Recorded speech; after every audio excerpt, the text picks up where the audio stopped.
Kuya, ano yung ginagawa mo? May chimken ba dyan? O kaya carrot ba? Pengi naman kami kahit konti lang. Wala naman dito si Mother Earth. Kuya, patingin niya kasi kung ano yan. Hindi mo naman kasi pinapagkita sa amin kung ano yan. Baka mamaya chimken yan eh. Tignan mo nga, nagsisitpogi na ako dito. Ako nga pala si Molly the Pogi. Wait lang.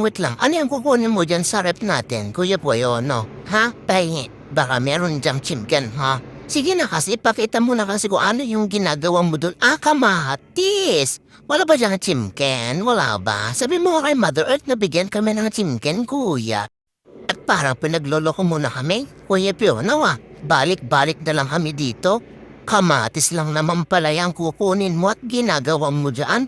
Pwede ba kami nakain ng ganyan, Kuya Fiona? Tanong mo nga kay Mother Earth para yan na lang kakainin namin. Hoy, Kuya Fiona, ba't di mo kami pinapansin dito? Kahit sabi mo man lang kung ano yung ginagawa mo dyan at hindi kami nag-aantay dito. Nangangalay na kami dito eh. Ano ba kasi yan, Kuya Fiona? Kamatis? Ano ilalahog mo sa kamatis? Alam ko na, baka eklog. Eklog ba yan, Kuya Fiona? O di bahagian mo kami ko eklog. Pwede naman kami sa eklog lalo kapag yan ay nilagab ba? Hihihit, beke naman.